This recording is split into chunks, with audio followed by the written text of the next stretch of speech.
So part 2 continue பண்ணுறேன், ஏன்னா லென்த்தாக இருந்துச்சு. அந்த ரூமில் நடந்த விஷயங்கள் எல்லாம் வந்து நான் இப்போ ஷேர் பண்ணனேன்னு வச்சுக்கோங்க. அந்த இன்வெஸ்டிகேஷன் ரூமில் உமன்ஸ் கமிஷனர் ஆஃபீஸில் நடந்ததெல்லாம் நான் ஷேர் பண்ணேன்னு வச்சுக்கோங்களேன். எதுக்கு ரங்கராஜ் இந்த மாதிரி பேசுகிறார் நீங்களே கேட்பீங்க. ஒரு உமன்ஸ் கமிஷனர் ரூம்குள்ளே நடந்த ஒரு இன்வெஸ்டிகேஷனை நானோ இல்லை ரங்கராஜோ ஆஃபீஸர்ஸோ பொய் சொல்ல முடியாது. ஏன்னா இட்ஸ் அ கவர்மெண்ட் அத்தாரிட்டி. ஒரு அரசு சம்மந்தப்பட்ட ஒரு இடத்துல இருந்து நம்ம வந்து பொய் பேசணும்னா அவங்கக்கிட்ட எவிடன்ஸ் இருக்கும், எல்லாமே இருக்கும், நம்ம மாட்டிப்போம். அதையும் மீறி எந்த தைரியத்தில் வெளியே வந்து நீ இப்படி ஒரு ஸ்டேட்மெண்ட்டை கொடுக்குறேன்னு எனக்கு தெரியல. அன்னைக்கு அந்த இன்வெஸ்டிகேஷன் ரூமில் சொல்கிறாரு மிஸ்டர் ரங்கராஜ், அந்த மேடம் கிட்ட ஆஃபீஸர் கிட்ட சொல்கிறாங்க, என்னோட ஃபர்ஸ்ட் ஒய்ஃபை வெளியே வச்சுட்டே சொல்கிறேன் மேடம், ஜாய மாதிரி யாராலையும் என்னை பார்த்துக்க முடியாது, நான் ஜாயை மிஸ் பண்ணுறேன். அப்போ அந்த ரங்கராஜ் யாரு? ஏன் அதை வந்து ஸ்டேட்மெண்ட்ல விடல? அப்போ அன்னைக்கும் வந்து ஆஃபீஸர் முன்னாடி நான் பிளாக்மெயில் பண்ணி உங்களை சொல்றேனா? இல்லைல்ல, நான் எதுவுமே பேசல, நான் எதுவுமே கேட்கலையே. என்ன மிஸ் பண்ணுறியா ஏதாவது நான் கேட்டேனா? நீயா தானே பேசின, நீயா தானே ஒரு இன்வெஸ்டிகேஷனுக்குள்ளே நீயா தானே எல்லாமே ஸ்டார்ட் பண்ண.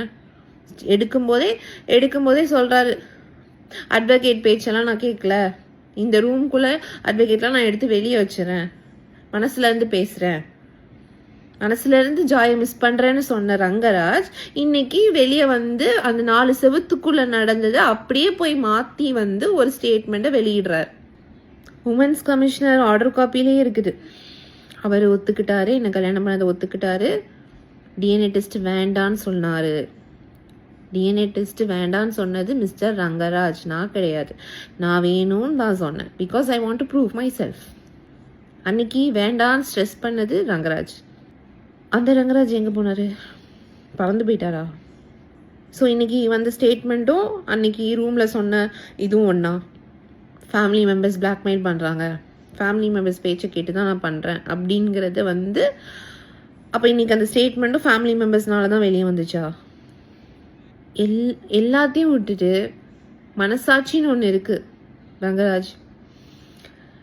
கடவுளுக்கு பயந்து மனசாட்சிக்கு பயந்து என் கூட ஒரு 2 வருஷம் வாழ்க்கை வாழ்ந்தது பிளாக்மெயில் பண்ணி தான் வந்துச்சுன்னு மனசாட்சி நம்ம சொல்கிறது தப்பு. கடவுள் பார்த்துட்ருக்காரு. ஏன்னா அவ்வளோ ஃப்ராங்காக சொல்லணுன்னா அவ்வளோ லவ்வி டவ்வி மெசேஜஸ் இருக்கு. அதில் வந்து எல்லா கான்வர்சேஷன்லும் மக்களாகி உங்ககிட்ட நான் வந்து ஓப்பனாக சொல்கிறேன், அவ்வளோ கான்வர்சேஷன்லையும் பொண்டாட்டி பொண்டாட்டி பொண்டாட்டி பொண்டாட்டி பொண்டாட்டி பொண்டாட்டி love you love you miss you miss you miss you miss you miss you அவ்வளோ வீடியோஸ் ஷேர் பண்ணியிருக்காரு. நான் எங்கேயாவது ட்ராவலில் இருந்தேனோ இல்லை அவர் ட்ராவலில் இருந்தாரோ வீடியோஸ் அனுப்பிச்சிட்ருப்பார் ரெக்கார்ட் பண்ணி. ஷர்ட்டை போட்டுட்டேன், குளிச்சுட்டேன், கிளம்பிட்டேன், தங்கம் சாப்பிட்டுட்டேன், தங்கம் இன்னைக்கு இட்லி அது இது ஃபுல் அப்டேட், மார்னிங்லேருந்து நைட்டு வரைக்கும் நடக்கிற அப்டேட்டை வந்து எனக்கு வீடியோவாக கேப்சர் பண்ணி எனக்கு சென்ட் பண்ணுவார். அதில் ஒன் ஆஃப் த வீடியோ தான் நான் வந்து 2 months பேக் ரிலீஸ் பண்ணியிருப்பேன், ஓய் பொண்டாட்டி அப்படின்னு. அந்த மாதிரி நிறைய வீடியோஸ் அனுப்புவார். அப்போ அதெல்லாம் பிளாக்மெயில் பண்ணி வந்துச்சா? அந்த வீடியோ பார்க்குற உங்களுக்கு தெரியாதா? நான் இப்போ கிட்டத்தட்ட இன்ஸ்டாகிராமில் என்னையும் அவனையும் வச்சு நான் ஒரு அட்லீஸ்ட் ஒரு 15 போஸ்ட் கிட்ட போட்டிருப்பேன்னு நினைக்கிறேன். அந்த பர்த்டே வீடியோஸை பார்க்குற மக்கள் நீங்கள் சொல்லுங்கள், அது பிளாக்மெயில் பண்ணி தான் வந்திருக்குமா? கொஞ்சமாவது சென்ஸோட பேசணும் ரங்கராஜ். இவ்வளோ பெரிய பிஸ்னஸ் மேன்னு சொல்றீங்க, அந்த பிஸ்னஸ் மேன் பின்னாடி யார் இருக்கான்னு எனக்கு தெரியல. அப்படிதான் நீங்கள் இந்த பிஸ்னஸ் நடத்துறீங்களான்னு எனக்கு தெரியல. எங்க உங்க சென்ஸ் எல்லாம் தூக்கி எங்க வச்சிருக்கீங்கன்னு எனக்கு தெரியல. செய்திகளை உடனுக்குடன் தெரிந்து கொள்ள கீழ்கண்ட கேபிள் மற்றும் டிடிஹெச் நெட்வொர்க்குகளில் எம்நாடு செய்தி தொலைக்காட்சியை காணுங்கள். பாதகம் செய்பவரை கண்டால் நாம் பயம் கொள்ளலாகாது பாப்பா.